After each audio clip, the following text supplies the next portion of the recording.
Moscow, December 14, 1976, 11:47 p.m. In a fourth-floor apartment on Leninsky Prospect, Yuri Mikhailovich Sokolov sat at the kitchen table filling out a handwritten report while his wife, Elena, slept in the next room. The report was not for his official file at the Ministry of Foreign Trade, where he worked as a senior economist analyzing grain imports. It was for Department K of the Second Chief Directorate, the KGB's counterintelligence arm tasked with monitoring foreigners and Soviet citizens who interacted with them. The subject of the report was Elena herself. In the space marked Nature of Contact, Yuri wrote, "Subject received telephone call from individual identifying himself as cultural attaché at Canadian Embassy. Conversation lasted approximately 4 minutes. Subject appeared nervous afterward. What makes this moment extraordinary is not that a KGB officer was informing on his wife. By 1976, the Soviet security apparatus had normalized such betrayals to the point of bureaucratic routine. What makes it extraordinary is that Yuri Sokolov was not initially a KGB officer. He was recruited specifically because he was married to Elena, a translator at the All-Union Copyright Agency who handled contracts with Western publishers. The KGB needed an asset inside her life. They found one in her husband. To understand how the Soviet state engineered such intimate treachery, you have to understand the architecture of surveillance that governed daily life in Brezhnev's USSR. By the mid-1970s, the Cold War had entered what historians call the period of détente, a superficial thaw in superpower relations marked by arms control negotiations and increased cultural exchange. But beneath the diplomatic surface, Soviet counterintelligence was more paranoid than ever. The KGB's Second Chief Directorate operated on the assumption that every Western diplomat, journalist, businessman, or academic in Moscow was either an intelligence officer or a potential recruitment target. And anyone who worked with foreigners, translators, hotel staff, in-tourist guides, trade officials, was considered a vulnerability that required monitoring. Elena Sokolova had been on the KGB's watch list since 1973, when she began working at the Copyright Agency. The agency itself was a peculiar Soviet institution. It managed the rights to foreign books published in the USSR and Soviet books published abroad, which meant its employees had regular contact with Western publishers, agents, and authors. For the KGB, this made it a natural hunting ground for foreign intelligence services seeking to cultivate sources. Elena's file noted that she was fluent in English and French, had traveled twice to international book fairs in Leipzig and Frankfurt, and had been observed in conversation with a British publisher who was later identified as an MI6 officer under diplomatic cover. The standard protocol would have been to approach Elena directly, to summon her to a KGB office, show her the surveillance photographs, and offer a choice: cooperate as an informant or face consequences ranging from job termination to criminal charges under Article 64 of the Soviet Criminal Code, which covered treason and espionage. But Elena presented a complication. Her psychological profile, compiled from interviews with colleagues and neighbors, suggested she was ideologically unreliable. Her father had been a minor poet whose work was banned in the 1950s for formalist tendencies. She had once made a comment, overheard by a building superintendent, that Solzhenitsyn's exile was a tragedy for Russian literature. These were not acts of dissidence, but they indicated a temperament that might resist recruitment, or worse, might alert Western contacts if pressured. So the KGB chose a different approach.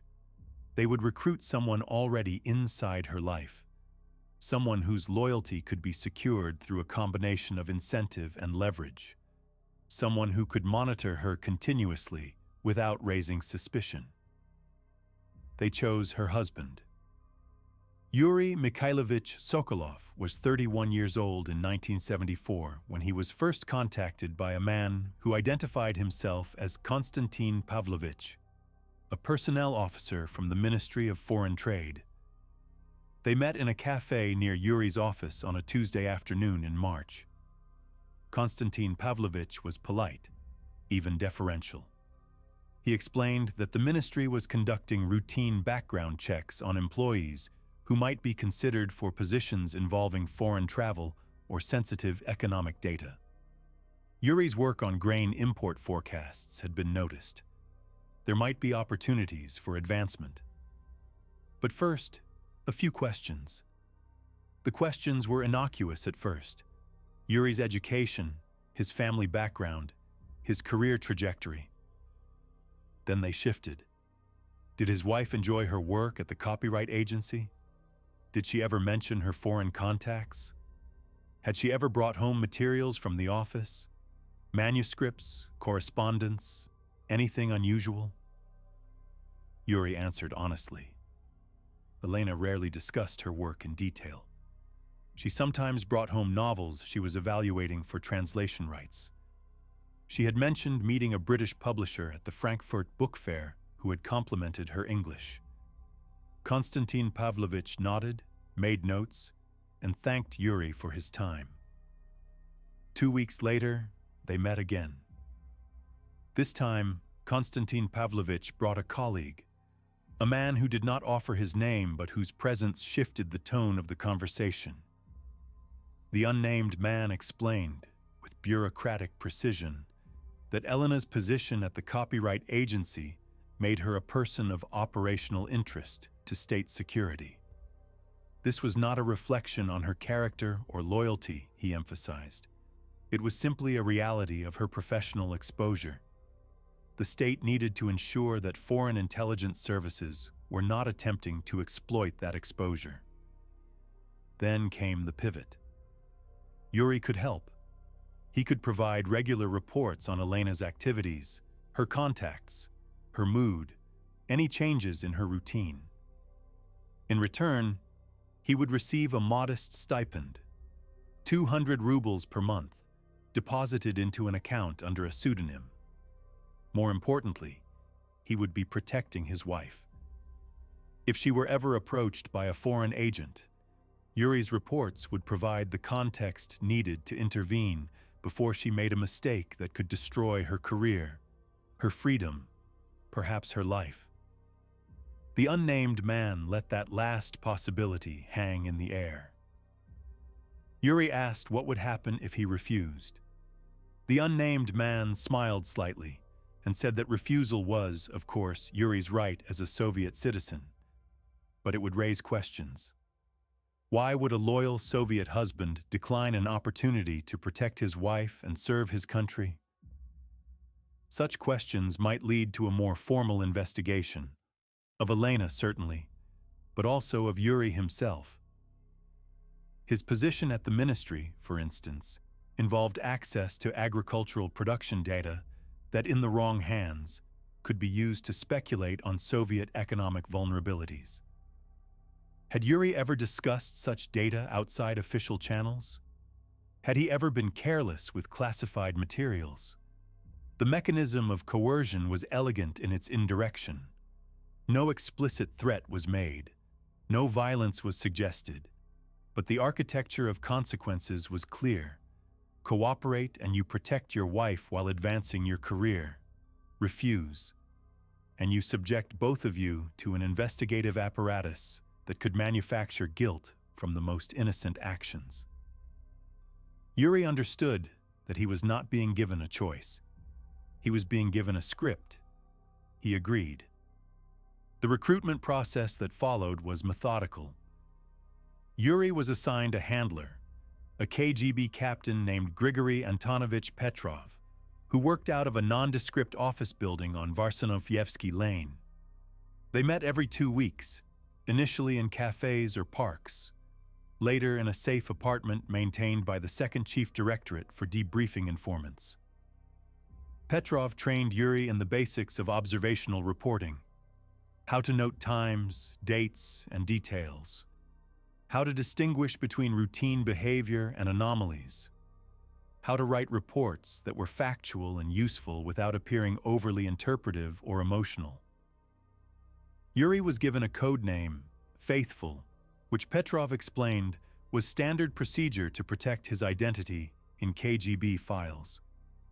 He was instructed to maintain a handwritten log of Elena's activities, focusing on any contact with foreigners, any unusual phone calls, any changes in her work schedule or social habits. He was told to pay attention to her reading materials, her correspondence, even her mood.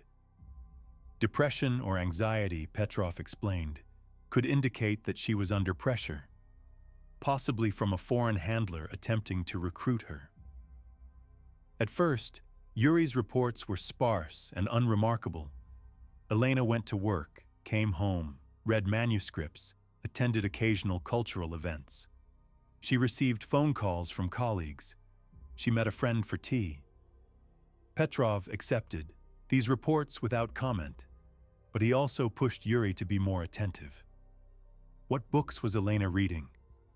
What did she say about them? When she met her friend, what did they discuss? The goal, Petrov explained, was not to catch Elena doing something wrong. The goal was to build a comprehensive picture of her life so that any deviation from the pattern would be immediately visible.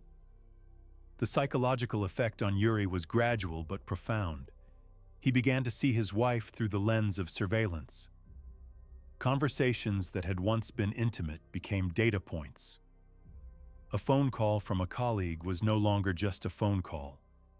It was an event that required documentation. When Elena mentioned that a French publisher had sent her a novel by a dissident émigré author, Yuri noted it in his log and reported it to Petrov. When she came home late from work, he asked why, not out of concern, but to fulfill his reporting obligations. Elena noticed the change. She asked Yuri if something was wrong, if he was unhappy, if there were problems at work. He deflected. He blamed stress, fatigue, the usual frustrations of Soviet professional life. But the distance between them grew. Intimacy requires trust, and trust requires the possibility of privacy. Yuri had forfeited that possibility. Every moment with Elena was now a moment of potential betrayal. The operational dynamic shifted in November 1976, when Elena received a phone call that would become the central event in Yuri's file. The caller identified himself as David Morrison, a cultural attaché at the Canadian Embassy. He explained that the embassy was organizing a series of literary evenings featuring Canadian authors, and he had been given Elena's name by a colleague at the copyright agency as someone who might be interested in attending. The first event was scheduled for early December. Would she like to come? She could bring a guest. Elena was intrigued. She told Yuri about the invitation over dinner. She said it sounded like a pleasant evening, a chance to hear authors she had only read in translation, to practice her English, to meet people outside the usual Soviet cultural bureaucracy. Yuri listened, nodded, and said it sounded fine. Then he went to the kitchen and wrote a report. Petrov's response was immediate. He called an emergency meeting. When Yuri arrived at the safe apartment, Petrov was accompanied by a senior officer from Department K, a lieutenant colonel named Arkady Ivanovich Volkov, whose presence signaled that the case had escalated. Volkov explained that David Morrison was not a cultural attaché. He was a known intelligence officer with the Canadian Security Intelligence Service, operating under diplomatic cover. The literary evenings were a recruitment mechanism. Morrison would use the events to identify Soviet citizens with access to sensitive information or foreign contacts, build rapport over shared cultural interests, and eventually make a pitch. The question, Volkov said, was whether Elena had been targeted specifically, or whether this was a broad trawl. Either way, the KGB needed to know what Morrison wanted. and the way to find out was to let Elena attend the event, but under controlled conditions. Yuri would accompany her. He would observe Morrison's behavior, note who else attended, and report back on every detail of the evening. If Morrison attempted to isolate Elena or steer the conversation toward her work, Yuri was to intervene subtly, ask a question, redirect the discussion, stay close. But there was a complication. If Yuri appeared too protective or too interested in Morrison, it might alert the Canadian to the possibility of surveillance. So Yuri needed to play a role. The disinterested husband, dragged along to a cultural event he found boring, more interested in the refreshments than the conversation. He needed to be invisible while watching everything.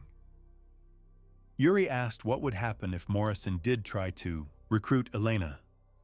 Volkov said that depended on how she responded. If she reported the approach immediately, it would demonstrate loyalty and she would be protected. If she hesitated, or if she agreed to meet Morrison again without informing the authorities, it would suggest she was either compromised or susceptible to compromise. In that case, Volkov said, the KGB would have to take more direct action. The literary evening took place on December 9, 1976, at the Canadian Embassy on Starokonyusheny Lane. Yuri and Elena arrived at 7:00 p.m. The event was held in a reception room decorated with Canadian landscape paintings and bookshelves stocked with English and French titles. About 30 people attended, a mix of Soviet translators, foreign diplomats, and a few Western journalists. Morrison greeted them at the door. He was in his early 40s, tall, with graying hair and a practiced charm. He shook Elena's hand warmly and thanked her for coming. He shook Yuri's hand perfunctorily and offered him a glass of wine. The evening proceeded as advertised. A Canadian novelist read from her latest book, a historical novel set during the Klondike Gold Rush. Morrison introduced her with a brief speech about the importance of cultural exchange and fostering mutual understanding between nations. Elena listened attentively. Yuri stood near the refreshment table, watching. During the reception that followed the reading, Morrison approached Elena. He asked if she had enjoyed the novel. She said yes, though she found the translation into Russian somewhat flat. It lost the rhythms of the original English. Morrison smiled and said that was the eternal problem of translation, wasn't it? He asked if she had read much Canadian literature. She mentioned a few authors. Morrison suggested others. He asked if she would be interested in receiving review copies of new Canadian books. The embassy had a small budget for promoting Canadian culture, and they were always looking for knowledgeable readers who could provide feedback. Elena hesitated. She said she would have to check with her supervisors at the copyright agency. Morrison said, of course, no pressure. He handed her his card and said she could call him if she was interested. Then he turned to Yuri and asked what he did for a living. Yuri said he worked in agricultural economics. Morrison made a polite comment about the importance of trade in grain and other commodities. Yuri nodded. The conversation ended. On the surface, it was an innocuous exchange, but Yuri noted several details in his subsequent report to Petrov. Morrison had focused almost entirely on Elena. His questions about Canadian literature were probing. He seemed to be assessing her knowledge and her openness to foreign ideas. The offer to send her books was a classic recruitment step. Establish a pretext for ongoing contact. Create a sense of obligation. Build rapport over time. And Morrison's question to Yuri had been cursory, almost dismissive, as if he had already determined that Yuri was not a person of interest. Petrov and Volkov reviewed the report and made a decision. They would allow Elena to accept Morrison's offer, but under strict conditions. She would inform her supervisors at the copyright agency, who would in turn inform the KGB. Any books Morrison sent would be examined for hidden messages or materials before Elena received them. Any further contact with Morrison would be monitored, and Yuri would continue to report on Elena's reactions, whether she seemed excited by the contact, whether she mentioned Morrison in conversation, whether her behavior changed in any way. Elena did accept the offer. She called Morrison in mid-December and said her supervisors had approved. Morrison sounded pleased. He said he would send her a package of books in the new year. He also invited her to another embassy event in January, a screening of a Canadian film followed by a discussion with the director. Elena said she would try to attend. The package arrived in early January 1977. It contained 5 books, 3 novels, a collection of poetry, and a volume of essays on Canadian history. Each book had been published within the past 2 years. Yuri reported the delivery to Petrov. The books were taken to a KGB technical laboratory, where they were examined for microdots, invisible ink, or any other form of concealed communication. None was found. The books were returned to Elena. She read them over the next few weeks. She made notes in the margins, as she always did when evaluating books for potential translation. Yuri photographed the notes and included them in his reports. Petrov reviewed them and found nothing suspicious, just literary observations, questions about style and structure, occasional comments on how a particular passage might be rendered in Russian. But Volkov was not satisfied. He told Petrov that the absence of evidence was not evidence of absence. Morrison was a professional. He would not use crude methods like microdots or coded messages in the initial phase of a recruitment. He would use the books themselves, their content, their themes, to shape Elena's thinking, to make her more receptive to Western ideas, to create a psychological opening that could be exploited later. Volkov ordered a deeper analysis. The books were sent to a team of KGB analysts who specialized in ideological subversion. They produced a report identifying several passages that could be interpreted as critiques of authoritarianism, celebrations of individualism, or endorsements of liberal democratic values. One novel featured a protagonist who defied government corruption. The poetry collection included verses about freedom and exile. The essay volume discussed the Canadian government's policies on immigration and multiculturalism in terms that implicitly contrasted them with Soviet restrictions on movement and expression. Volkov concluded that Morrison was engaged in a long-term ideological recruitment operation. The goal was not to turn Elena into an active agent immediately, but to soften her loyalty to the Soviet system, to make her question the narratives she had been taught, to create cognitive dissonance that Morrison could later exploit. The books were the first step. The next step would be more personal contact, more conversations, more opportunities for Morrison to build trust and assess her vulnerabilities. The question was how to respond. One option was to confront Elena directly, to show her the analysis, explain what Morrison was doing, and demand that she sever contact.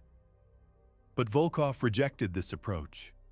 If Elena was genuinely naive, such a confrontation might radicalize her, turning suspicion into resentment. If she was already compromised, it would alert Morrison that the KGB was onto him, causing him to break off contact and try again with a different target. The better option, Volkov argued, was to let the operation continue under controlled conditions. Elena would maintain contact with Morrison. She would attend embassy events, accept books, engage in conversations. But every step would be monitored. Yuri would report on her state of mind.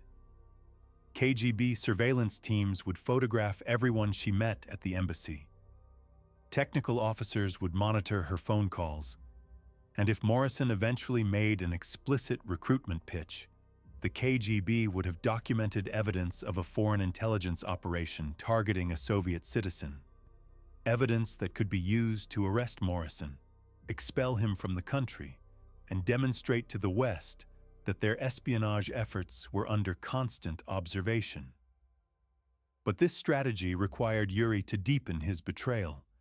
It was no longer enough to report on Elena's activities. He now had to actively enable her contact with a foreign intelligence officer, knowing that every interaction increased the risk that she might be manipulated, compromised, or even arrested if the KGB decided she had crossed a line. Yuri was no longer just an informant. He was an operational asset in a counterintelligence game where his wife was the bait. The psychological toll became unbearable. Yuri began drinking more heavily.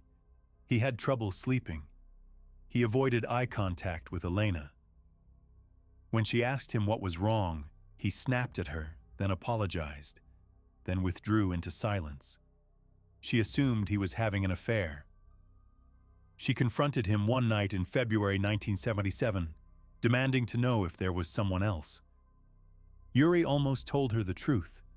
He almost said, "There is no one else. There is only the KGB, and they own me, and through me, they own you." But he didn't. He said he was under stress at work. She didn't believe him, but she stopped asking. The breaking point came in March 1977. Morrison invited Elena to a private lunch at a restaurant frequented by foreign diplomats. He said he wanted to discuss a specific project. A Canadian publisher was interested in commissioning a Russian translator to work on a major new novel, and Morrison thought Elena would be perfect for the job. The pay would be generous. The work would be prestigious. It would require some correspondence with the publisher, possibly a trip to Toronto for a planning meeting. Elena was excited. She told Yuri about the offer. She said it could be a turning point in her career. Yuri listened, felt his stomach turn, and went to report to Petrov. Petrov's response was immediate. This was the recruitment pitch. The translation project was a cover. The correspondence would be used to pass information. The trip to Toronto would be the moment when Morrison made his real ask: access to Soviet publishing contracts, information about which Western books were being translated, and why, possibly even recruitment of other copyright agency employees. Elena was being set up. Volkov convened a meeting with Petrov, Yuri, and 2 other senior officers. They discussed options. One officer argued for immediate intervention: arrest Morrison on charges of espionage, expel him, shut down the operation. Another argued for letting it play out, allow Elena to accept the project, monitor the correspondence, and gather more evidence before acting. Volkov asked Yuri for his assessment. What did he think Elena would do if she knew the truth? Would she report Morrison's approach to the authorities? Or would she rationalize it, tell herself it was just a professional opportunity, and proceed without informing anyone? Yuri said he didn't know. He said Elena was loyal to the Soviet Union, but she was also ambitious and frustrated by the limitations of her job. The translation project offered her something she couldn't get through official channels: recognition, autonomy, a chance to work on something meaningful. If she believed it was legitimate, she might accept it without suspecting Morrison's true motives. Volkov made a decision. Elena would be allowed to accept the project, but Yuri would be instructed to subtly discourage her. He would express concern about the risks. What if the copyright agency found out she was working on a private project? What if it violated her employment contract? What if it created problems with the authorities? The goal was to plant doubt without revealing the KGB's involvement. Yuri tried. Over dinner one evening, he asked Elena if she was sure the translation project was a good idea. He said it seemed complicated. possibly risky. What if her supervisors objected? Elena said she had already checked. There was no rule against freelance work as long as it didn't interfere with her official duties. Yuri pressed. But what if Morrison had ulterior motives? What if this was some kind of test? Elena looked at him, confused. A test of what? Yuri couldn't answer. He dropped the subject. Elena accepted the project. She met Morrison for lunch on March 24, 1977. Yuri was not present, but a KGB surveillance team was. They photographed the meeting, recorded the conversation with a directional microphone, and followed Elena afterward to ensure she didn't make any additional contacts. The recording confirmed that Morrison had presented the project as legitimate. He provided details about the publisher, the novel, the timeline. He said the publisher would send a contract directly to Elena. He gave her a contact address in Toronto where she could send her initial translation samples. The KGB now had a choice. Let Elena proceed and see if Morrison's true intentions emerged, or shut it down immediately. Volkov chose the latter. He ordered Petrov to arrange a meeting with Elena, not an arrest, but an informational conversation designed to warn her off without revealing the extent of the surveillance. The meeting took place on April 2, 1977, at a KGB office on Lubyanka Square. Elena was summoned under the pretext of a routine security interview related to her work at the copyright agency. She arrived nervous, but not panicked. She assumed it was a standard procedure. Petrov conducted the interview. He was polite, even friendly. He asked about her work, her foreign contacts, her recent activities. Then he mentioned the Canadian embassy. He said the KGB was aware that she had attended several events there. He said this was not a problem, cultural exchange was encouraged. But he wanted to make sure she understood that some foreign diplomats were not what they seemed. Some were intelligence officers. Some used cultural programs as cover for recruitment operations. Elena said she understood. Petrov asked if anyone at the embassy had ever made unusual requests, asked her to provide information, suggested private meetings, offered money or gifts. Elena hesitated. Then she mentioned Morrison and the translation project.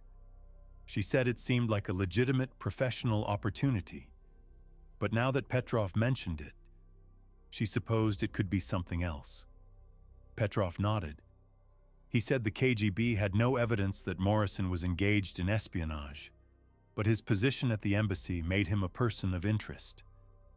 The translation project might be genuine, or it might be a pretext for establishing a relationship that could later be exploited. The safest course of action, Petrov suggested, would be to decline the project and limit her contact with Morrison to official embassy events. Elena agreed. She said she would call Morrison and tell him she couldn't take on the project due to work commitments. Petrov thanked her for her cooperation and said the KGB appreciated her vigilance. The meeting ended. Elena left the building shaken. She called Yuri from a payphone and told him what had happened. She said she felt humiliated, as if she had done something wrong. Yuri tried to reassure her. He said the KGB was just being cautious. It didn't mean she was under suspicion. She should forget about it and move on. But Elena couldn't forget. Over the next few weeks, she became withdrawn and anxious. She stopped attending embassy events. She avoided conversations with foreign colleagues. She began to suspect that she was being watched, which of course she was. Yuri reported all of this to Petrov. Petrov noted it in her file and classified the case as resolved, subject compliant. For Yuri, the resolution brought no relief.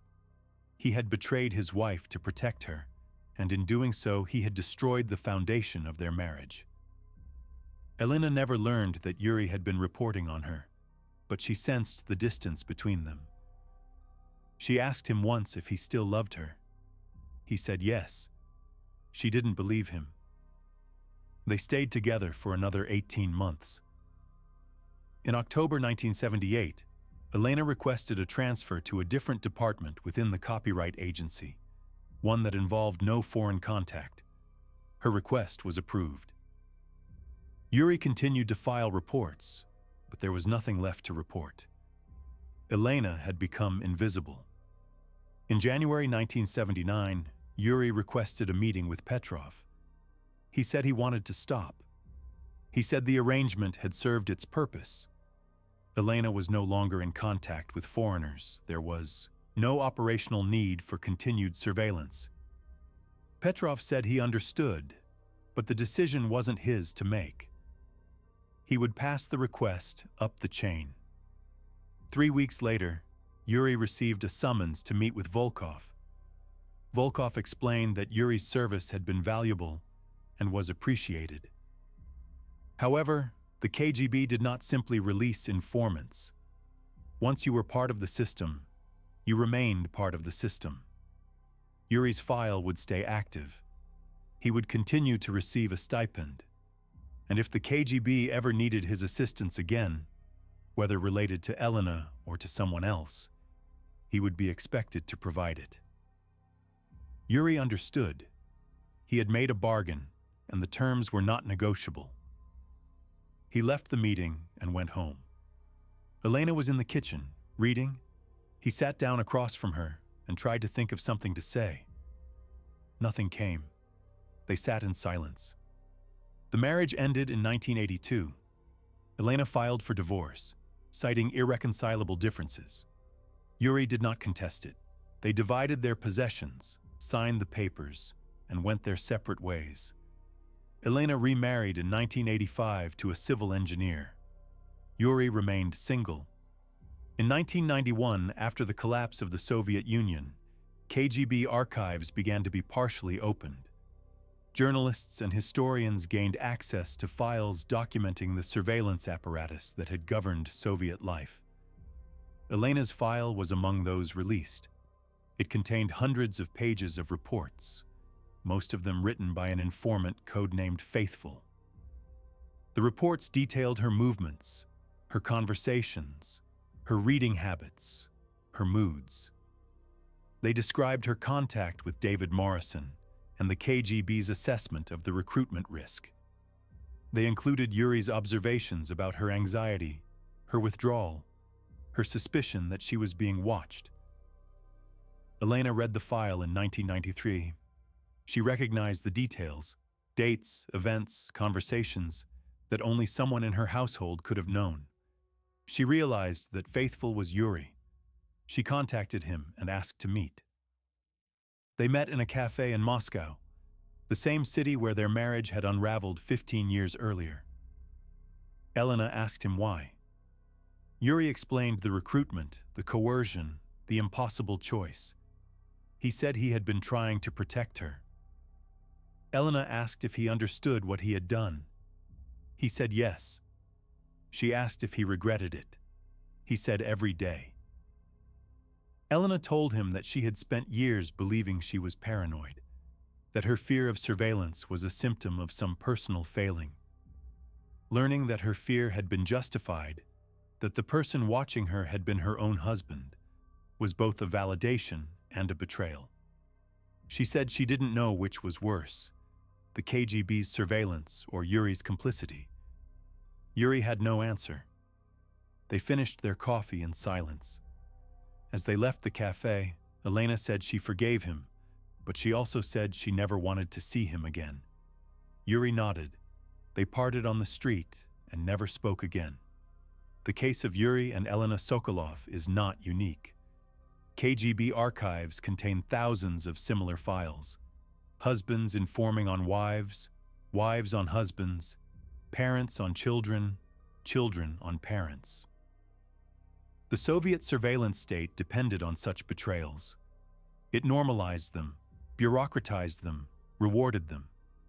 It created a system in which loyalty to the state required disloyalty to the people you loved. What makes the Sokolov case particularly instructive is the mechanism of coercion. Yuri was not threatened with violence or imprisonment. He was offered a choice that was not really a choice. Betray your wife, or subject both of you to an investigative process that could destroy your lives. The KGB understood that most people, when faced with such a choice, would rationalize their betrayal as protection. Yuri told himself he was keeping Elena safe. In reality, he was participating in her psychological destruction. The operational logic was coldly efficient. By recruiting Yuri, the KGB gained continuous access to Elena's private life without the risks associated with direct surveillance. Yuri could observe her in moments when she believed she was unobserved. He could report on her thoughts, her doubts, her vulnerabilities. He was the perfect informant because he was invisible. But the human cost was incalculable. Yuri's betrayal didn't just damage his marriage, it damaged his sense of self. He became a person he didn't recognize, someone who could sit across from his wife at breakfast and mentally catalog her words for a KGB report. The cognitive dissonance required to sustain such a double life is corrosive. It erodes trust, empathy, and ultimately the capacity for genuine human connection. Elena's experience was equally devastating. She lived for years under a vague sense of being watched, a paranoia that she couldn't articulate or justify. When she finally learned the truth, it confirmed her worst fears and simultaneously invalidated her entire marriage. The person she had trusted most had been the source of her surveillance. The intimacy she had believed in had been a performance. The broader implications extend beyond individual tragedy. The Sokolov case illustrates how totalitarian systems weaponize intimacy. By turning family members into informants, the state doesn't just gather information, it destroys the social bonds that might otherwise provide a foundation for resistance. When you can't trust your spouse, your parents, your children, you retreat into isolation. And isolated individuals are easier to control. The KGB's strategy also reveals a sophisticated understanding of psychological manipulation. The initial recruitment of Yuri was framed as an opportunity to protect Elena, not to betray her. This framing allowed Yuri to rationalize his cooperation as an act of love rather than an act of treachery. Only later, as the demands escalated and the consequences became clear, did Yuri realize that he had been trapped in a system that redefined loyalty as betrayal and betrayal as duty. The question that remains is whether Yuri had any real alternative. Could he have refused the KGB's initial approach? Technically, yes, but the consequences of refusal would have been severe, not just for him, but for Elena. The KGB's implicit threat was clear. Cooperate or we will investigate both of you, and we will find something. In a system where guilt could be manufactured from the most innocent actions, refusal was not a viable option. This raises a deeper question about moral responsibility under totalitarianism. Can individuals be held accountable for choices made under coercion? Yuri's betrayal was real, and its consequences were devastating, but it was also the product of a system designed to eliminate meaningful choice. He was both perpetrator and victim, a distinction that collapses under the weight of the surveillance state's logic. Elena's response to learning the truth is telling. She forgave Yuri, but she also severed contact with him permanently. Forgiveness, in this context, was not reconciliation. It was an acknowledgement that Yuri, like her, had been caught in a system that destroyed people by forcing them to destroy each other. But acknowledgement did not erase the harm.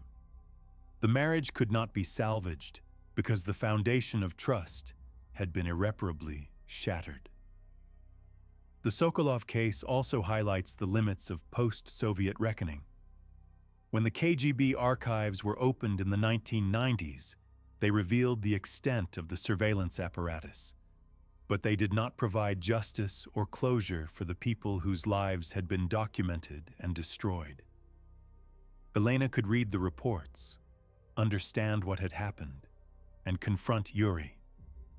But there was no legal recourse, no institutional accountability, no mechanism for restitution. The state that had engineered her betrayal had collapsed, but its victims were left to navigate the aftermath alone. In the end, the story of Yuri and Elena Sokolov is a story about the price of loyalty in a system that perverts the meaning of loyalty itself. Yuri believed he was protecting his wife by informing on her. The KGB believed it was protecting the state by monitoring its citizens. Both were operating within a logic that equated surveillance with security and betrayal with duty. The result was not security, but a cascade of human wreckage. Marriages destroyed, trust annihilated, lives reduced to files in an archive. What the Sokolov case teaches us is that totalitarian systems do not merely suppress dissent. They colonize intimacy. They turn the most private spaces, the bedroom, the kitchen table, the quiet conversation between spouses, into sites of state power. And in doing so, they create a society in which no one is safe, because safety requires trust, and trust is impossible when anyone might be an informant. The Cold War is over. The Soviet Union is gone. But the mechanisms of surveillance and betrayal that defined the Sokolov case have not disappeared. They have evolved, adapted, and in some cases intensified. The technologies have changed. Digital monitoring has replaced handwritten reports, but the underlying logic remains. Control through observation, compliance through fear, loyalty through betrayal. The question we must ask is not whether such systems can exist, but whether we will allow them to. The Sokolov case is a warning.